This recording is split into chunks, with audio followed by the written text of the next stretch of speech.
안녕하십니까. 항해자TV입니다.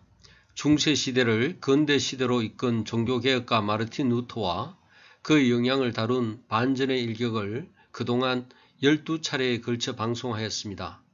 이제 마무리하는 의미에서 이번 시간에는 명화와 사진을 가지고 그의 일대기를 살펴보며 반전의 일격을 정리하고자 합니다. 슬라이드 속의 명화는 1872년경 당대 유명 화가인 파울 투만의 작품을 찍은 것입니다.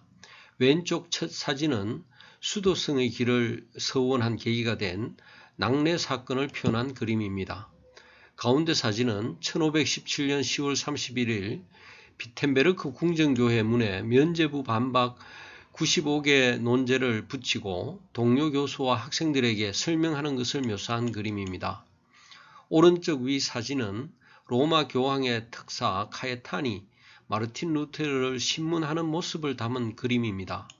왼쪽 아래 사진은 학생들과 마을 사람들이 보는 앞에서 마르틴 루터가 교황의 파문 교서를 불에 태우는 장면을 묘사한 것입니다. 맨 아랫줄 오른쪽 그림은 보름스 제국의회에 참석한 황제와 제후들 앞에서 변론하는 루터의 모습을 담은 그림입니다. 보다 자세히 그의 일대기를 사진과 함께 살펴보도록 하겠습니다.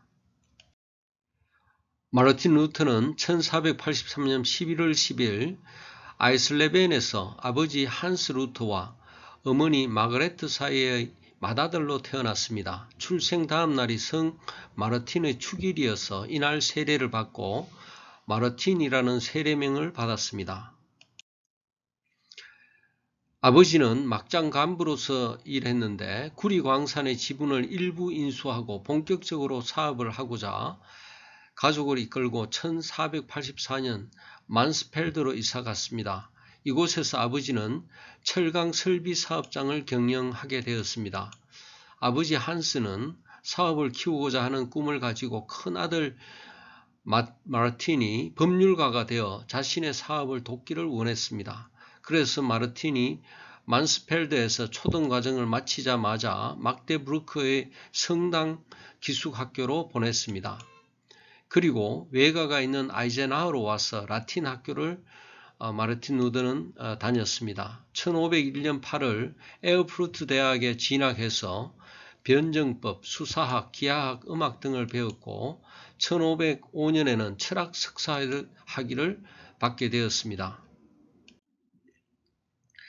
법학 공부를 시작하고 몇 주 후 에어프루트에서 만스펠드 고향집으로 가던 중 스토테른하임에서 폭우와 낙뢰를 만나 동행하던 친구가 죽는 것을 보고 수호성이라고 믿고 있던 안나에게 자신을 구해주면 수도사가 되겠다고 서원했습니다.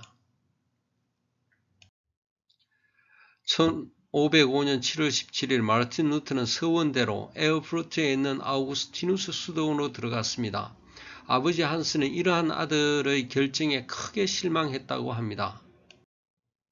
1507년 5월 루터는 아우구스티누스 수도원에서 처음으로 미사 집례를 했다고 합니다. 이 당시 미사 집례에서 마르틴 루터는 하나님의 임재를 체험하고 이것이 또 종교개혁 과정에서 또 한편의 영향을 주게 됩니다. 1512년 10월 19일 루터는 신학 박사학위를 받았습니다. 곧이어 21일에는 신학 교수 평의회의 멤버로서 성경 해석 박사의장의 지위를 부여받았습니다. 1516년 요한 테칠이라는 도미니카 수도사가 로마 교황청 위원으로 독일로 파송되었습니다. 그의 주요 임무는 로마의 베드로 대성당을 대규모로 확장하는 데 필요한 건축기금을 마련하기 위해서 면죄부 판매를 독려하는 것이었습니다. 이에 마르틴 루터는 1517년 10월 30일 궁정교회 문에 면죄부와 관련된 잘못된 교리와 이를 판매하는 행위의 부당성을 지적하는 95개조 논제를 게재하고 자신의 담당 주교인 마인츠 주교인 알브레히트에게 사본을 보냈습니다. 라틴어로 된 95개조 논제를 루터는 독일어로 인쇄하여 친구 등을 통해 일반인들에게도 널리 알려나갔습니다. 1450년 이후 급속히 발전한 인쇄술은 처음에는 면죄부 인쇄에 이용되었으나 오히려 95개조 논제의 인쇄에 활용되어 이를 신속히 알리는 데 유용하게 사용되었습니다. 이 논제는 독일뿐만 아니라 유럽 전역으로 펴져나갔습니다. 1518년 10월 루트는 아우스부르크에서 추기경 카예탄의 신문을 받았습니다. 루트가 자기의 주장을 철회하지 않자 체포될 위기에 처하였으나 안나 교회로 피신했다가 은밀히 비텐베르크로 돌아왔습니다. 1519년 7월에는 라이프치히 대학에서 잉골슈타트 대학의 요하네스 에크 교수와 루트의 논쟁이 거의 2주간 동안 진행되었습니다. 1520년 6월 15일에는 60일 이내에 면죄부 반박 95개 논제 가운데 있는 오류 41개 조항을 인정하고 굴복하지 않으면 이단으로 파문하여 발간된 책자를 불사른다는 교황의 교서가 발송되었습니다. 교서 이름이 엑수르게 도미네인데 일어나소서 주여라는 의미로 시작되기 때문에 이렇게 불리었습니다. 1520년 10월 루트는 교황 레오 10세에게 기독교인의 자유라는 서신을 보냈습니다. 이어 12월에는 비텐베르크의 엘스터 게이트에서 학생과 시민이 보는 가운데 교황의 교서와 교회 법령을 불태웠습니다. 마침내 마르틴 루트는 1521년 1월 3일 교황 레오 10세에 의해 파문되었습니다. 1517년 10월 31일 95개의 논제가 발표된 지 3년 2개월의 시간이 흐른 뒤였습니다. 칼 5세는 보름스에서 각 제후들을 소집하여 제국의회를 열었는데 이때 마르틴 루트를 제국의회가 열린 1521년 1월 28일부터 5월 25일 그 사이에 소환했습니다. 4월 17일부터 18일 양일간 황제 앞에서 루트는 자신의 주장이나 책자에 대해 신문을 받았습니다. 1521년 5월 6일 마침내 마르틴 루트의 저술 책자를 검수로 정하고 그에게 음식이나 숙소 제공을 금지하며 법적 조치 없이 그를 죽이는 것을 허용한다는 황제 칙령의 최종안이 제출되었고 5월 26일에 반포되었습니다. 그는 결국 이단으로서 제국의 공민권을 박탈당한 것입니다. 공민권이 박탈된 이후 루트는 비텐베르크로 돌아가는 것조차 안전이 보장되지 못하자 선제후 프리드리히 3세는 루트의 신변 안전을 위해 용의주대한 준비를 했습니다. 그는 자신의 수하에 있는 영주를 시켜 가짜 납치극을 꾸며 안전한 바르트부르크 성으로 루트를 데려왔습니다. 바르트부르크 성에 체류하는 약 1년 동안 루트는 신약 성경을 독일어로 번역하는 등 위대한 업적을 이루어내었습니다. 당시 비텐베르크 대학의 동료 교수인 칼 슈타트 등에 의해 급격하게 교회를 개혁하고자 하는 움직임이 일어났습니다. 이로 인해 교회의 성화가 불태워지고 조각상이 부수어지는 등 혼란이 극심한 상태였습니다. 1522년 3월 루트는 비밀리에 비텐베르크로 들어가 사순절 기간 동안 사랑, 인내, 사랑, 사람, 자유 등 기독교의 핵심 주제로 설교를 했습니다. 그는 당시 번지고 있던 성상, 성당의 조각상이나 회화 등 파괴운동을 제지하여 혼란스러운 사회를 안정시키고 교회 개혁의 새로운 방향을 제시했습니다. 토마스 민처 등에 의해 주도된 농민봉기는 프랑코니아, 슈바벤, 튀링기아 등지에서 일어났으나 루트의 지지를 얻지 못했습니다. 루트는 농민정쟁에 대해서는 분명히 반대 의사를 표했습니다. 특히 몇 편의 글에서 권력자들이 단호하고 강압적으로라도 법과 질서를 세우도록 요구했습니다. 프랭켄하우젠 근처 튀링기아에서 농민 반란이 패한 후에 토마스 민츠는 잡혀 감옥에 있다가 1522년 참수되었습니다. 결국 농민봉기는 루트의 비판 속에서 제후들에 의해 제압되고 말았습니다. 마르틴 루트는 개혁 과정에서 언제 죽을지도 모르는 상황이었기에 자신의 결혼에 대해서는 생각지도 못하고 있었습니다. 그러던 중 루트는 친구의 권유에 따라 1525년 6월 13일 수도회를 나온 9명의 수녀 가운데 한 명인 카타리나 폰 보라와 결혼을 하게 됩니다. 당시 루트나 당시 루트 나이는 42세였고 카티의 나이는 26세였습니다. 마르틴과 카티 부부 사이의 자녀는 모두 6명이었습니다.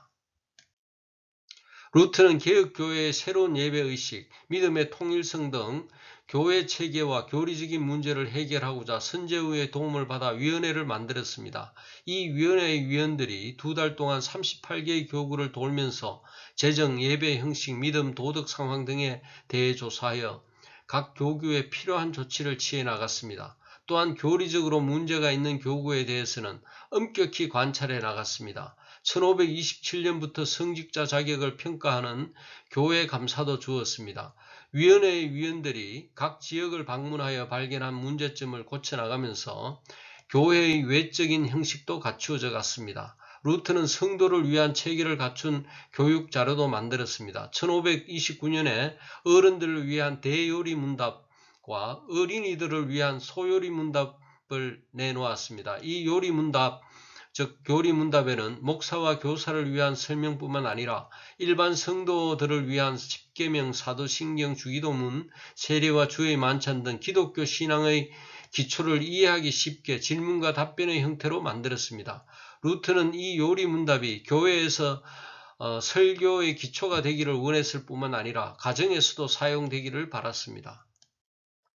1531년 2월 27일에는 슈말칼텐 동맹이 결성되었습니다. 이 동맹은 공식적으로 필립 1세 헤세의 백작, 요한 프리드리히, 작센의 선제후 등 당시 가장 강력한 개신교 통치자에 의해 창설되었습니다. 이들은 칼 5세 신성 로마 황제에 의해 개혁 후원 제후 지역이 공격받는 것을 방어하기 위해 종교적인 동맹을 결성한 것입니다. 이 동맹의 회원은 각각 10,000명의 보병과 2,000의 기병을 제공하는 데 동의했습니다. 이들은 칼 5세 황제를 직접 자극하지는 않았지만 가톨릭 교회의 토지를 몰수하고 주교 등을 추방하였으며 결국 북부 독일 전역에 루트 지지를 확산하는 데 크게 기여하였습니다. 루트는 1534년 마침내 베텐베르크에서 한스 루프트프레스에 의해 성경 정세를 발행했습니다. 여기에는 117개의 판화가 포함되어 있습니다. 루트는 성경 번역으로 독일인의 생활 언어를 가깝게 사용하면서 작생궁전의 공문서에 쓰는 필법을 따랐습니다. 이는 독일어 표준어 문어체 형식의 전통이 되어 현대 독일의 기초를 형성하고 발전시키는 데 크게 기여하였습니다. 개혁의 시간이 지나면서 루트를 지지하는 쪽과 반대하는 쪽의 갈등은 심각해져 갔습니다. 또한 자신을 지지하던 사람들이 정치적 핍박으로 목숨을 잃는 소식을 접할 때마다 마틴 루트는 인간적인 고뇌와 격심한 고통을 겪었습니다. 격동의 시기를 보내면서 마틴 루트는 여러 가지 육체적 연약함과 함께 판단에서 감정적으로 치우친 경우도 있었습니다. 특히 개종하고 루트를 지지하던 백작 헤세의 필립이 19세의 나이에 정치적인 이유로 게오르크 공작의 딸과 중혼할 때도 제대로 된 상담을 해주지 못했습니다. 그는 우울증과 메니에르병, 현기증, 이명, 백내장 등으로 고통을 겪었습니다. 1536년 이후에는 그에게 신장과 방광결석, 관절염, 고막 파열 등의 질환도 나타났습니다. 루트는 육신의 여러 질병 속에서 낙담하고 자책도 하였지만 주님을 의지하며 이를 극복해 나갔습니다. 루트는 부친 한스 루트의 구리광산과 관련된 무역 사업을 유지하기 위해 만스펠드의 백작 알브레히트와 그 형제들과 협상하러 만스펠드로 갔습니다. 루트는 협상을 성공적으로 마치고 인근에 자신이 태어난 아이슬레벤으로 갔습니다. 이곳에 도착한 밤 1546년 2월 17일에 루트는 가슴에 통증을 느끼며 내가 나의 영을 주의 손에 부탁하니이다. 진리의 하나님 여호와여 나를 구속하셨나이다.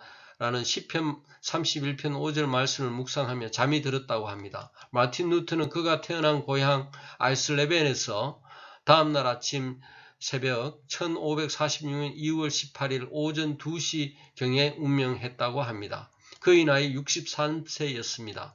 루트는 비텐부르크 궁정교회에 묻혀 있습니다. 장례식은 그의 친구 요하네스 부겐하겐과 필립 멜랑히톤에 의해 집례되었다고 합니다. 오늘은 여기까지 하겠습니다. 본항해자TV는 혼탁한 시대의 상황에서 바른 미래를 소망하고 올바른 변화를 원하는 모든 분들을 위해 만들고 있습니다. 구독과 좋아요 버튼도 눌러주시면 큰 힘이 되겠습니다. 감사합니다.